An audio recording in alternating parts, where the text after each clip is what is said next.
Hello, नमस्ते, good evening, सत श्री अकाल फ्रेंड्स। चलिए आज का सेशन स्टार्ट करते हैं। आज के सेशन में एसएसटी का मॉक टेस्ट नंबर 3 है। इसके पहले मॉक टेस्ट 1 और 2 की वीडियो अपलोड हो चुकी है। डिस्क्रिप्शन बॉक्स में लिंक मिल जाएगा, आप जाकर वहां से जरूर देखिएगा। और चैनल पे पहली बार आए हैं तो चैनल को जरूर सब्सक्राइब कर लें। फ्रेंड्स, इसका अनुसार मैं अपने टेलीग्राम चैनल पे प्रोवाइड करवा दूंगा, तो टेलीग्राम को जरूर ज्वाइन कर लें। लिंक डिस्क्रिप्शन बॉक्स में मिल जाएगा आपको। फ्रेंड्स, क्वेश्चन नंबर 91 से लेकर 150 तक ये एसएसटी के क्वेश्चन है। तो चलिए एसएसटी का क्वेश्चन करते हैं। किस हड़प्पा पुरास्थल से हड़प्पा लिपि के बड़े बड़े अक्षरों को पत्थरों में खुदा हुआ पाया गया है? तो धौलावीरा से। सूक्त शब्द का अर्थ होता है, क्या होता है? अच्छी तरह से बोला गया। फ्रेंड्स, अपने स्कोर जरूर कमेंट करके बताइएगा कि आपके कितने क्वेश्चन करेक्ट हुए हैं। अजातशत्रु वज्र संघ पर अधिकार करना चाहते थे। उन्होंने अपने मंत्री वत्सकार को डाट डाट के पास सलाह के लिए भेजा। तो किसके पास भेजा था? बुद्ध के पास। निम्न श्रेणी के तहत तमिल थे। तो तमिल शिल्पकार थे। चालुक्यों का राज्य अवस्थित था। तो कृष्णा एवं तुंगभद्रा के बीच।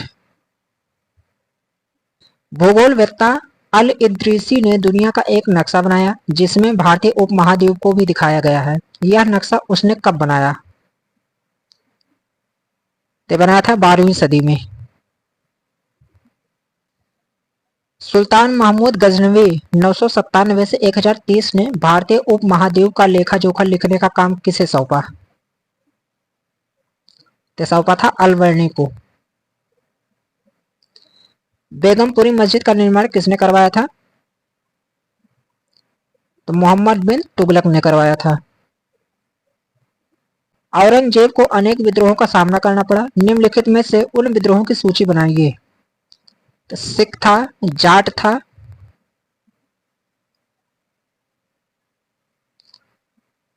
उज्बेक नहीं था, सतनामी था और अहोम था। 1 2 4 5।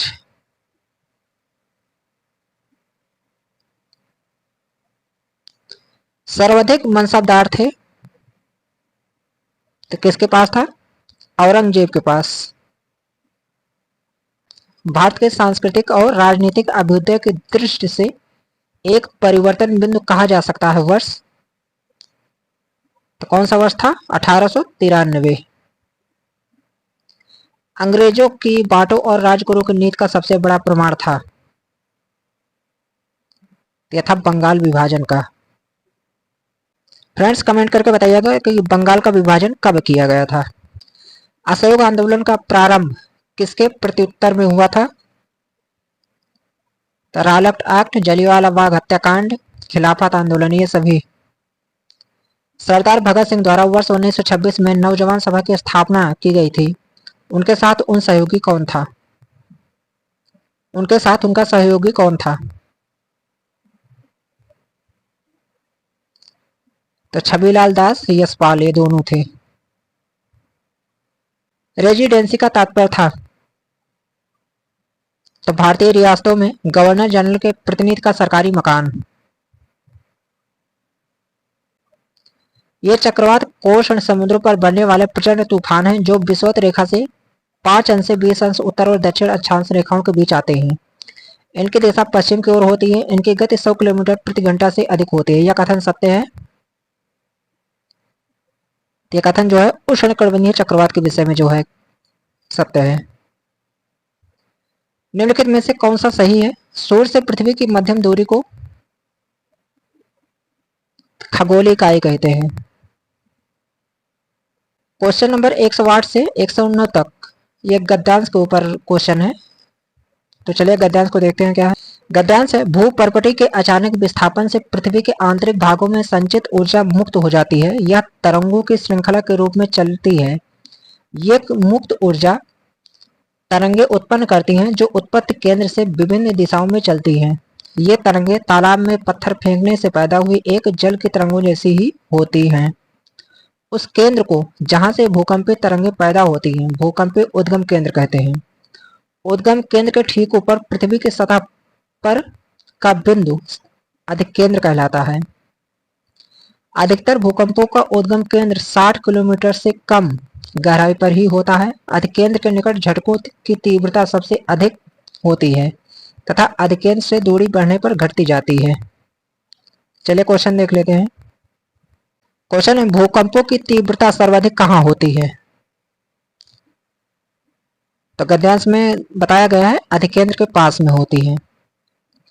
भूकंपीय तरंगे कैसी होती हैं? तो जल तरंगों जैसी होती हैं। निम्न कथनों पर विचार कीजिए। उपरोक्त दशाएं किस फसल के उत्पादन हेतु प्रयुक्त हैं? वर्षा 50 से 100 सेंटीमीटर, तापमान 25 से 40 सेंटीमीटर, काली मिट्टी। ये किसके लिए है? कपास के लिए है। अधात्विक खनिज का अच्छा उदाहरण है तो अभ्रक है। क्षेत्रफल के अनुसार महासागरों का सही अवरोही क्रम है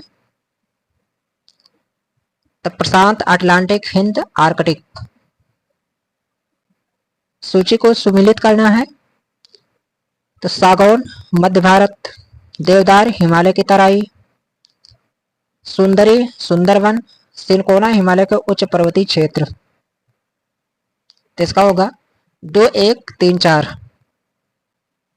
निम्न कथनों पर विचार कीजिए, सही कथन का चयन करना है। भारत के संविधान ने भारत के हर नागरिक के लिए 10 मूल कर्तव्य निर्धारित किए हैं, गलत है। समान कार्य के लिए समान वेतन राज्य के मूल कर्तव्य हैं, गलत है। इसमें दोनों गलत हैं।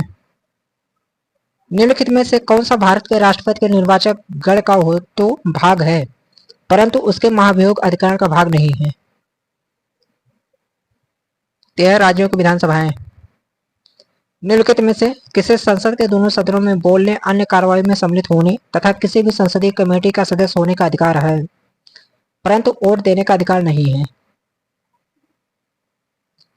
तो भारत के नियंत्रक एवं महालेखा परीक्षक के पास। संघ लोक सेवा आयोग के सदस्य अपना त्यागपत्र किसे सौंपते हैं? तो राष्ट्रपति को सौंपते हैं। लोकसभा का कार्यकाल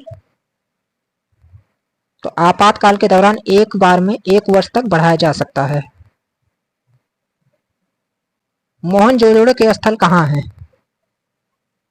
ये है सिंध, पाकिस्तान में। भारत की अधिकांश कागज मिलें पश्चिम बंगाल राज्य में स्थित होने का क्या कारण है? तो कच्चे माल की पर्याप्त मात्रा में प्राप्ति, विशाल जनसंख्या के कारण, बड़ा बाजार, रानीगंज एवं झरिया से कोयले की प्राप्ति, ये सभी कारण हैं। Bullion was flowing out of Rome to India के लेखक निम्न में से कौन है? ते हैं प्लिनी। बाजार में मंदी की स्थिति संकेत करती है मांग में कमी के कारण व्यापार और उद्योग में भारी गिरावट। फ्रेंड्स, इसके आगे का क्वेश्चन आपको नेक्स्ट वीडियो में आपको प्रोवाइड करवा दूंगा। इसका अनुसार मैं अपने टेलीग्राम चैनल पर प्रोवाइड करवा दूंगा, तो टेलीग्राम को जरूर ज्वाइन कर लीजिए। और चैनल पर पहली बार आए हैं तो चैनल को जरूर सब्सक्राइब करें।